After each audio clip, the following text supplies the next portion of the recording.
Hello, thanks for joining us, and you're watching Newsroom series right here on Channels Television. I'm Ayotunde Balogun. Our focus today is on the Northwest, but first, here's our top stories.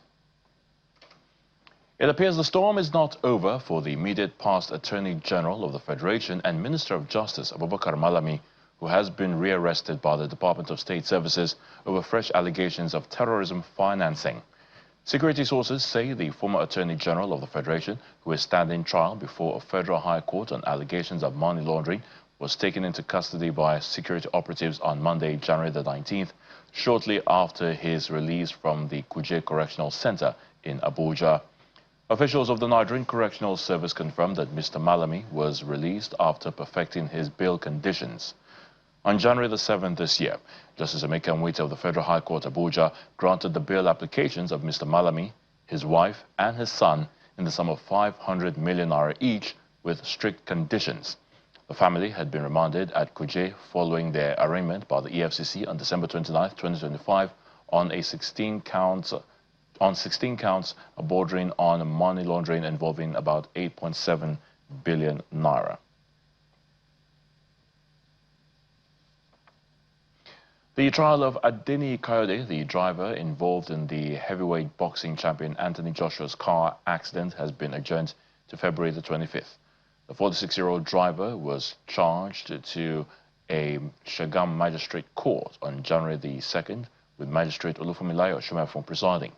He was charged on a 4-count charge, which includes the following: dangerous driving causing death, contrary to Section 5(1) of the Federal Highway Act, Cap F 135, Laws of the Federation of Nigeria, 2004, as applicable in Ogun State; reckless and negligent driving, contrary to Section 6(1) of the same Act; driving without due care and attention, causing bodily harm and damage to property, contrary to Section 7(1) of the Act; driving without a valid national driver's license, contrary to Section 10(1) of the Federal Highway Act as well.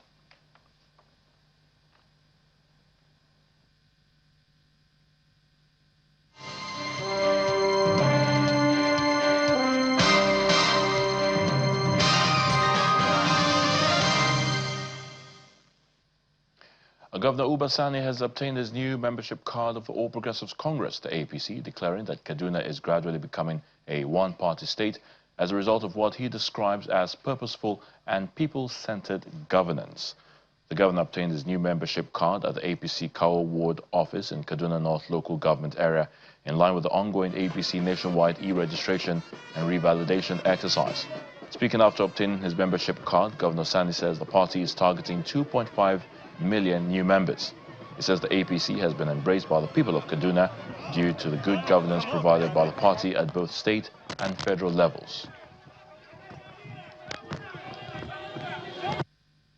Kaduna State is an APC state. As you are aware, we are a state that since we came into power in 2023, virtually all part of Kaduna State have now moved to APC. And this is not by accident. It's simply because of the level of commitment, the level of programs, the inclusivity of our government, where we bring everyone together. If you look at what's happening in Zone 1, Zone 2, and Zone 3, even some zones that were initially won by the opposition, they have all come to APC as we are speaking. So we thank God Kaduna State is an APC state at the moment. In the House of Representatives, virtually all the members except 2 are now in APC. In the State House of Assembly, 95% of the members are in APC, and that is a good sign. And today, as we are speaking, no party, let me emphasize, that have any base other than APC in Kaduna State. And we must give a lot of credit to our President Bola Ahmed Tinubu, our leader, who have done tremendously well in supporting our state, Kaduna State.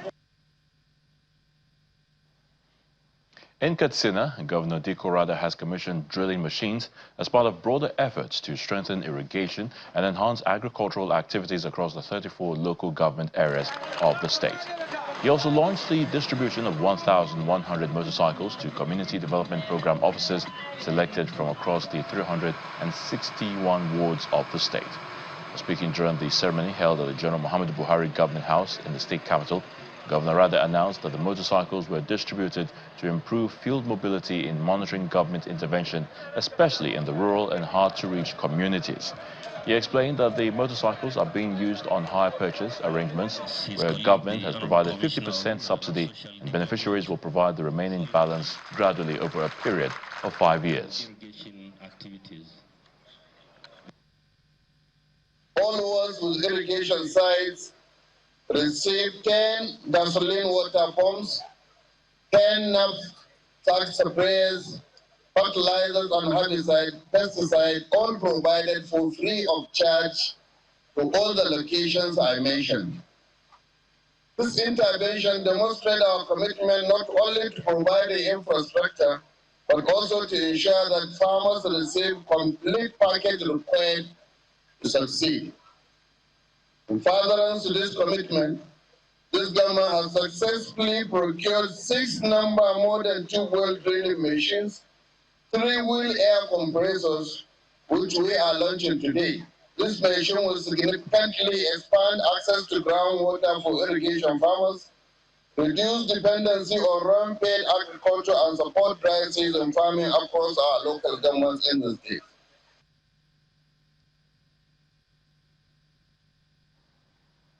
The Nigerian Agricultural Insurance Corporation has sensitized farmers' associations in Zamfara State on the importance of agricultural insurance as a tool for risk management and sustainable food production.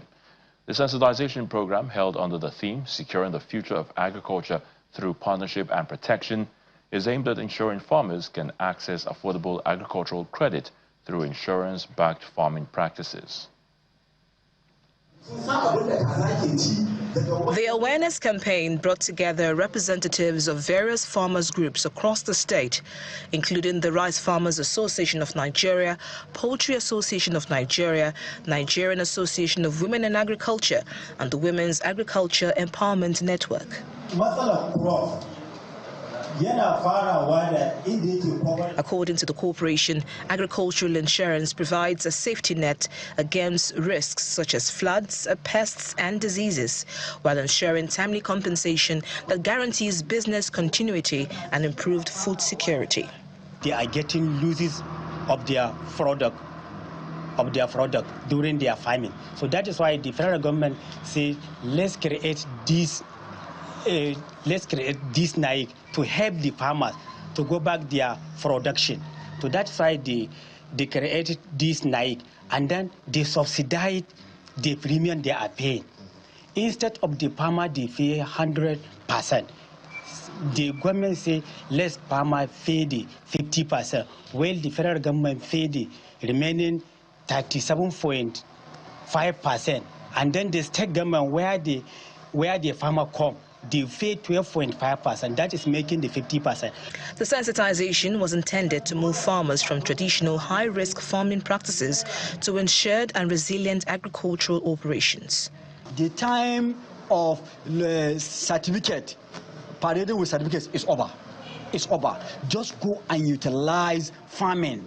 That's where you will get sustainable economy. That's why you get sustainable economy. But if you are to rely on salary, you are a degree holder, you don't want to go into farming, you don't want to go into this, then you end up in abject poverty. The NAIC used the opportunity to call on Nigerian youth to embrace agriculture as a viable and profitable venture, urging them to take advantage of NAIC's affordable agricultural insurance scheme to mitigate risks and build sustainable agribusinesses.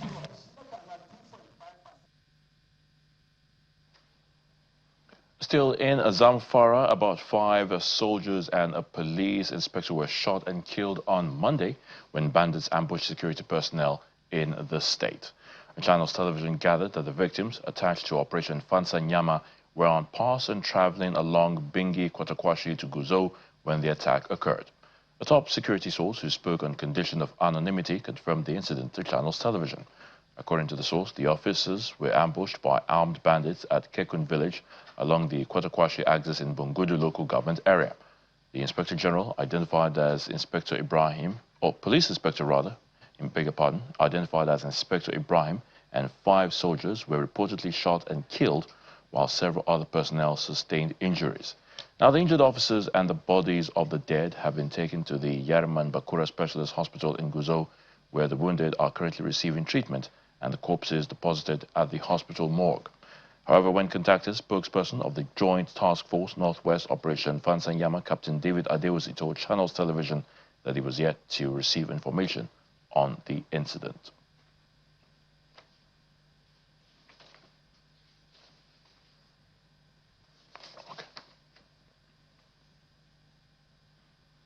Now, as part of its commitment to transforming teaching and learning systems at the grassroots level, the Katsina state government has procured over 70,000 textbooks for distribution to primary schools across the 34 local government areas of the state.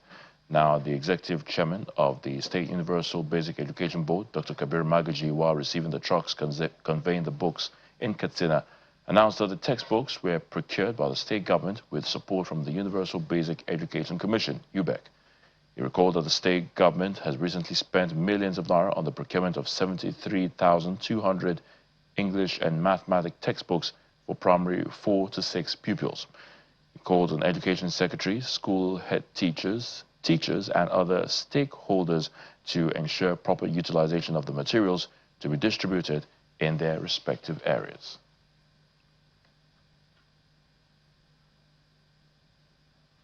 The federal government has been called upon to hasten action on the extension of compressed natural gas vehicle usage to Kebbi State and other states of the country beyond Abuja and Lagos. This call was made during the stakeholders' engagement on the draft of the CNG Electric Vehicle Policy held in Birnin Kebbi. The stakeholders noted that the removal of fuel subsidy by the federal government had triggered a sharp increase in transportation costs across the country, stressing that the presidency had promised to ease the hardship through the introduction of CNG-powered vehicles. The project facilitator, Dr. Fatima Adamu, said the federal government is yet to fully implement the CNG transport system in many parts of Nigeria to help cushion the adverse effects of the subsidy removal. Nigeria doing something at the national level for it to come down to the state level.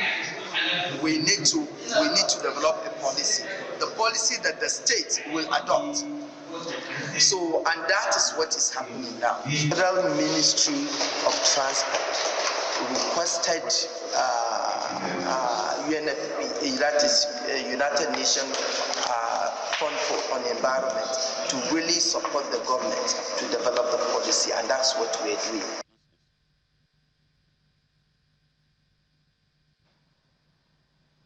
When we come back on the Newsroom series, the Kaduna State Command of the Nigerian Security Civil Defense Corps Commission's new office of course, in Kaduna State. We'll bring you details of that and other stories after this. Join us again.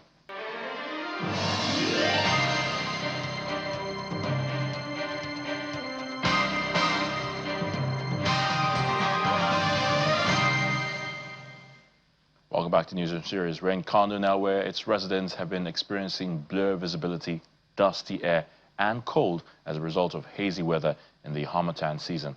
Although these changes are a normal seasonal atmosphere, as this year's conditions have persisted, affecting visibility and raising health and safety concerns. His correspondent Nanchin Vincent tells us more. Hazy weather conditions have persisted in Kano State for over 3 weeks with dusty and blurry visibility.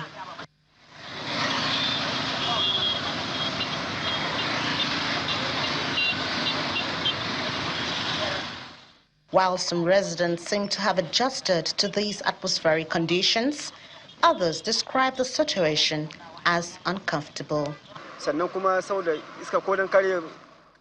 Harmattan makes us very weak because of the cold, and it's uncomfortable. You can even see me now, I'm with cardigan that I cannot be able to wear it on the heat. Now because of the weather. So even just now, I just took my bath with hot water. So I'm not feeling it. I'm very, very okay with it. And I'm even sleeping well, better in this weather than during heat. I do wear it. It is inside my pocket. Look at it here, but it is too squeezy. The harsh Harmattan weather usually comes with concerns about the health and safety of the young and old and vulnerable groups. Medical practitioners appeal to residents to stay indoors when possible, especially during peak dust periods, and keep windows and doors closed, prevent respiratory, eye and skin problems. We, on our part as healthcare workers, as doctors, we continue to advocate to our patients to do things that will keep them safe. Drink water, because dehydration from insensible loss of water is there. People don't feel they need to drink water, and yet they go dehydrated at the end of the day because of the water loss that they are not seeing. Again, we advise people to wear goggles, wear glasses, shade, protective shades, because this dust will irritate the eye, cause conjunctivitis, and can exacerbate or worsen allergic conjunctivitis or eye-related allergic diseases. We also advise people to wear clothing that keep them warm. Wear shoes, wear socks as often as possible so that you keep warm. And stay indoors when you have no business outdoors. And stay outdoors, especially during the afternoons more, rather than early morning and late night, where the intensity of the cold is much more, and that of the dust too. More importantly, they should seek medical help for persistent symptoms like stuffy nose or sneezing or general feeling of unwellness. Unfortunately, health awareness concerning cold come up from media, from hospitals from time to time. Unless you come around, for example, in this hospital, usually on Mondays and Thursdays, there are some health talk awareness in the morning here in the GOPD that talks about prevailing health conditions around cold and how people prevent themselves. In the meantime, state authorities continue to monitor the situation and will continue to provide updates as weather conditions change so as to put in place increased safety measures. From Kano Commercial City, Nanchin Vincent, Channels Television News. Some cherry news for the Nigeria Security and Civil Defense Corps. Well, the Kaduna State Command of the agency has commissioned a new office hall complex in Kaduna State. It's described as a strategic investment aimed at enhancing productivity, improving coordination, and providing a conducive working environment for its officers and men of the Corps. The newly commissioned office is a fulfillment of the NSCDC's commitment to the federal government's Safe Schools initiative, a critical national program designed to protect students, teachers, and educational facilities from security threats. The multipurpose administrative and operational hub was built to enhance productivity, help improve coordination, and provide a conducive working environment for its staff. Civil Defense is the only agency, security agency, that has a unit, Agro Rangers. We are into farming, we are into protection of farmers.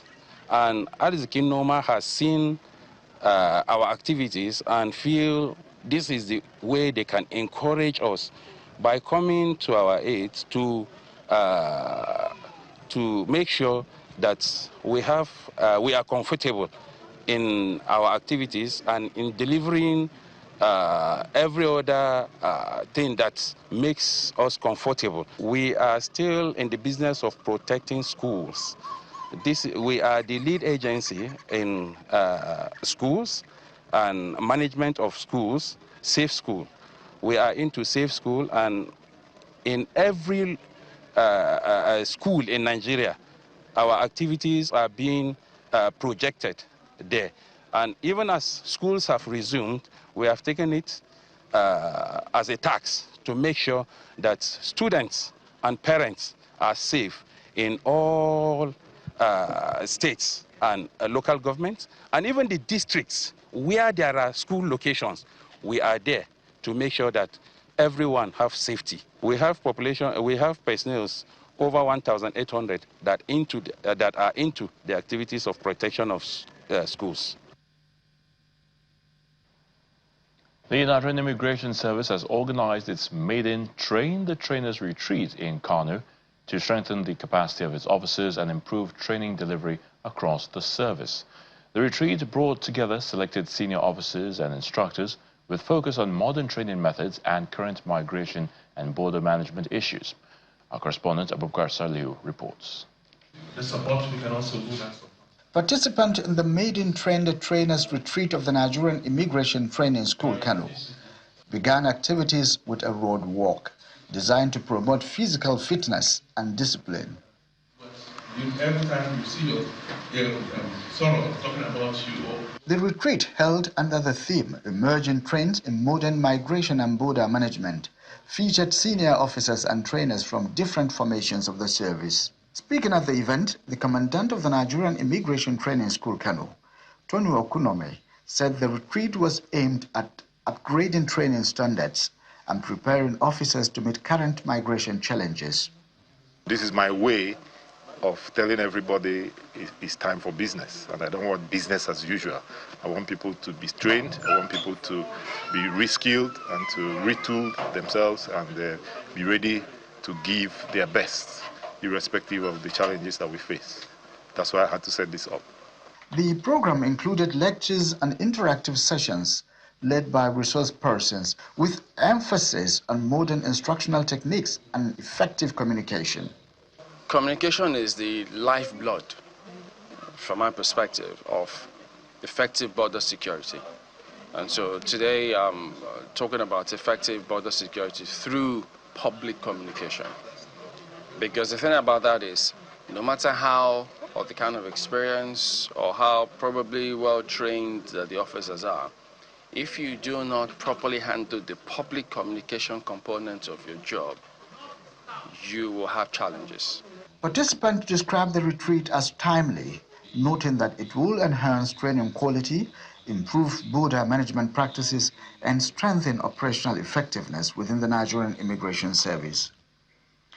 In another development, in an interactive session with Kano residents from North Central Nigerian states, the state government has assured non-indigents of safety and security amidst the fight to curb crimes and banditry.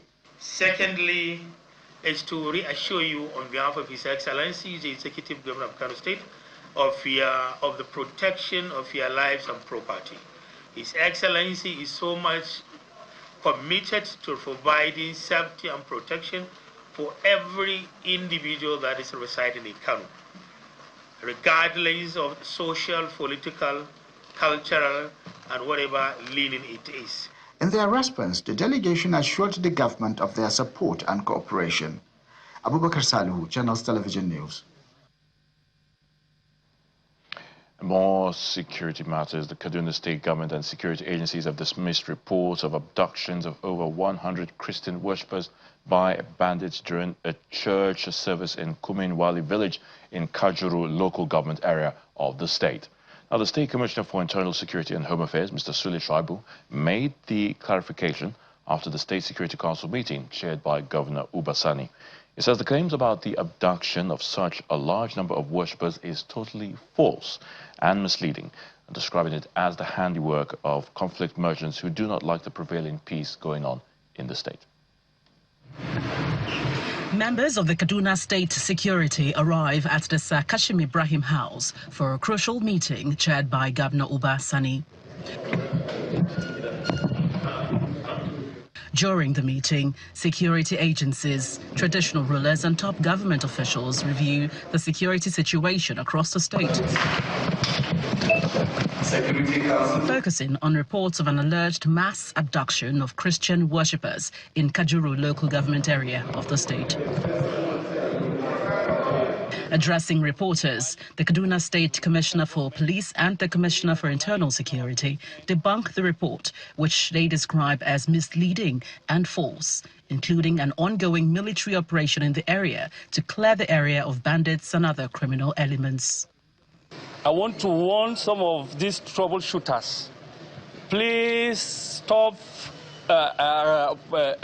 giving out false information to those discredit the state and the security agencies. We are here to make it abundantly clear to members of the public that the narrative from the Kajuru area that people have been kidnapped or whatever in the like of that is totally false, is not tenable, and we do not have any evidence of such. The chairman of Kajuru local government said he visited the community to find out the situation of things by himself and confirmed that the community is calm. So to the best of our knowledge, nobody in Kajuru local government from that village is in the hospital as a result of this attack. So I believe it's the rumor peddled by merchants who want to have, the peace that Kajuru is enjoying. It's not yet 100%, but at least compared to the past, we are doing well. So I'm challenging everybody to bring the name of anybody from that community.